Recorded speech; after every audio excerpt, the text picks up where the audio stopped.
आमचा नक्कीच प्रयत्न राहील। शेवटी आज मंत्री म्हणून प्रवास देखील आमचा वाढलेला आहे, परंतु आता आम्ही देखील आमच्या घरामध्ये हळूहळू इलेक्ट्रिक व्हेकल्सवरती जास्त जोर देतोय आणि शेवटी इन्फ्रास्ट्रक्चर असलं पाहिजे। त्या इन्फ्रास्ट्रक्चरवरती देखील आम्ही जोर देतोय। इलेक्ट्रिक व्हेकल वापरायचे असतील तर ग्रामीण भागामध्ये पण चार्जिंग पॉईंट्स असले पाहिजेत। त्याचा आम्ही माननीय पालकमंत्री मोदी यांची देखील मी चर्चा केली की आपण डीपीडीसी मधनं याच्या नियोजन आपण करून ग्रामीण भागामधल्या काही ठिकाणी आपण प्रायव्हेट ठिकाणी देखील आपण टायप करून आपण चार्जिंग पॉईंट आपण दिलं पाहिजे।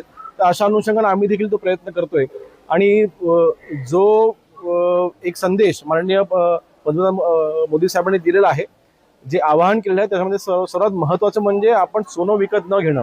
मला वाटतं पुढील 1 वर्ष आम्ही कोणीही सोनं विकत घेणार नाही असं आम्ही कुटुंबियांनी तरी आम्ही ठरवलेलं आहे।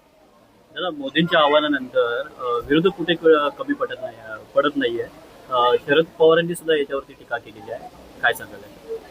नाही, मला वाटतं मी पुन्हा तेच म्हणेन की जे आज विरोधामध्ये आहेत ते जेव्हा सरकारमध्ये होते 2013ला, तेव्हा त्यांनी देखील आवाहन केलं होतं की 1 वर्ष आपण सोनं विकत नाही घेतलं पाहिजे म्हणून, की भारतीय नागरिकांनी 6 महिने ते 1 वर्ष असं चिदंबरम साहेबांनी म्हटलं होतं की आपण सोनं विकत घेता कामा नये, असं आवाहन केलं होतं।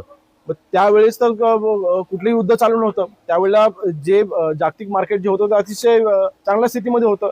2008ला जे काही स्लॅक आला होता त्याच्यानंतर उलट 2013-14ला मार्केट